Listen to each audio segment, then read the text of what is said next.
Janelle Keifer with Ohio Real Title. Thank you so much for being a vendor highlight of the newsletter this month. Thrilled that you could kind of share some of your knowledge with my audience. And let's just get started. I'd love to hear a little bit about your background, why you got into and how you got into the title space. So can you share a little bit about your background?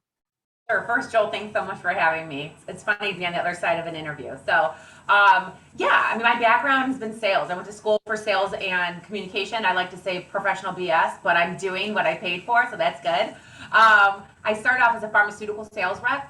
I worked for Xerox in a big pharma company. When we had our first kid, we wanted me home. So I ended up working 6 little jobs out of my house. Maine was a logistics manager for a overseas company. Then I got approached from Ryan Murray, the president of this company, about 5.5 years ago already. And he's like, "Are you ready?" And I'm like, "Yeah, let's go." So title found me. I had no idea what I jumped into, but it has been, I think, the perfect fit and what I think I've been searching for, throughout my whole sales career. So tell me a little bit, because when people think about buying a home or selling a home, the Yeah. big players they think about agents, they think about lenders, and titles kind of like back of mind. It's not really thought about that much. But for people listening, does it really matter um, who you use for title? Why is title important? The difference between title and escrow. Why should Joe Public, Sally Public, why should they care about the title company that's being used? That's a great question. Title basically brings everybody together. So we're the ones who deal with the lenders, the agents. We're basically a neutral third party that just brings everyone together. We're the ones that end up, balancing the CD. We make sure that your title is clear. So as a seller, make sure that you don't have any liens, encroachments, anything on your property or on you, the seller. If we do, then we can clear that at closing. And then for the buyer, we just make sure that you are walking into a situation that you have a clear title. You're walking in and it's not a mess. It is clear and free for you. But where title insurance comes in, it's not home insurance. It's totally different. Title insurance is a one-time deal based on the sale price of your house. And in Northeast Ohio, it's split between seller and buyer. And what it does is protects you for anything that comes up post-closing. It could be a mechanic's lien on the previous owner. It could even be child support. It could be an IRS lien. It could be some sort of government lien or encroachment. You could have a random relative of the previous owner that says, "I have stake in this house." So what title insurance does is it pays for everything, all the legal fees, if something comes up. It is absolutely worth it. And again, it's only a one-time fee, and it'll cover you the entirety of the time that you own this property. So title is kind of it's a quiet force in the back that brings everybody together, but it also protects you to make sure that you're clear and free on title. Now, does a lot of people, for real estate agents, I get this with certain clients. They say, "Well, you guys are all the same. It's a commodity. I just want to get the cheapest agent and a quick." And sometimes if that's what they want, I refer them over to the cheapest agent. And people have different experiences, but Right. there are certain risks or benefits of going with a professional.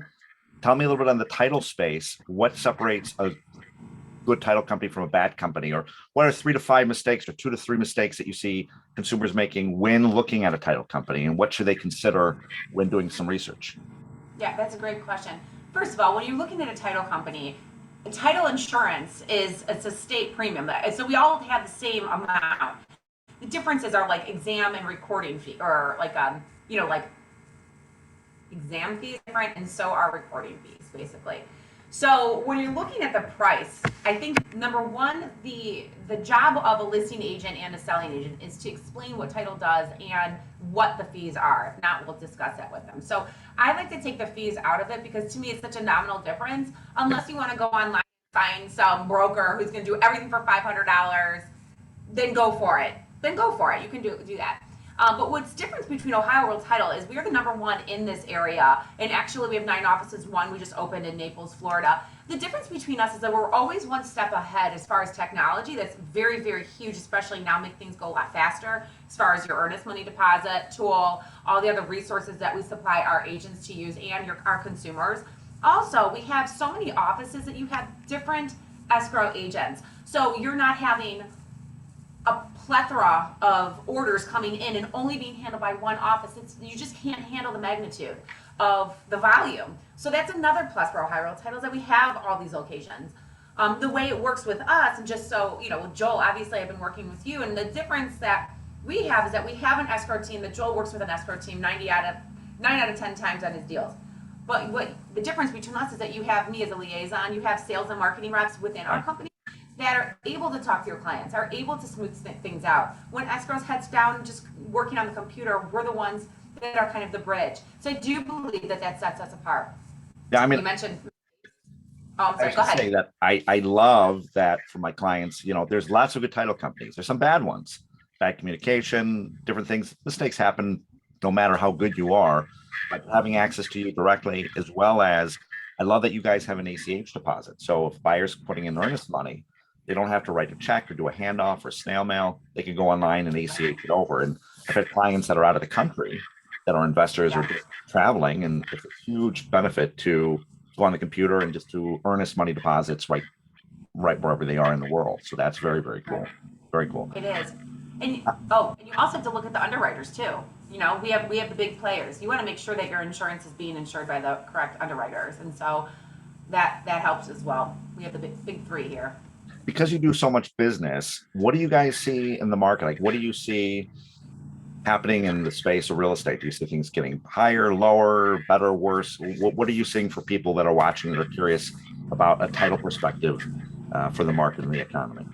Sure. I think if you look at every 14 years, it's cyclical, okay? So if you look back right now in 2022, if you look back 2008, we had a recession, 1994 and 1986, okay? So if you go every 14 years, it's like a cycle, and the pendulum swings.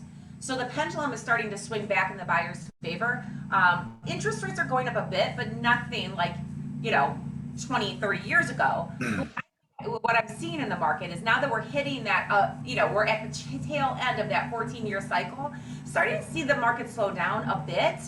Interest rates are going a tinge higher, but I don't believe we're going to go into recession where, lenders are just throwing money at everybody, see what sticks. It's just going to be different. We're coming out of COVID. People are starting to get back to their lives a little bit. The market is still insane right now, but there is a shift that's happening. And I think things are going to start leveling out a bit. Perfect. And I always like ending with fast questions, just a little bit about you, kind of just one-offs, real fast, just get an idea of people, your personality. What are your biggest personal passions? Family, inclusion for all, and fitness. Awesome. What are some of the things that you're dabbling and researching right now, whether personal or professional? Well, professional, I've been researching fence encroachments. Isn't that exciting? Yeah. Why fence encroachment? Real quick, why fence encroachment? Why is that? Why are you researching that? Well, because it's kind of a gray area. Who reports it to the buyers? It's interesting. Lenders don't seem to care about it. We find out. Buyers find out at the closing table. So I'm just interested. So that's what I'm researching right now for my business. So just real quick, because it's a brilliant question, because I have clients that have fences and just closed the deal actually that they did an Alta survey to make sure that the barriers and boundaries and so on. This is where you'll do a survey and you'll see if there's a fence that is technically on the property.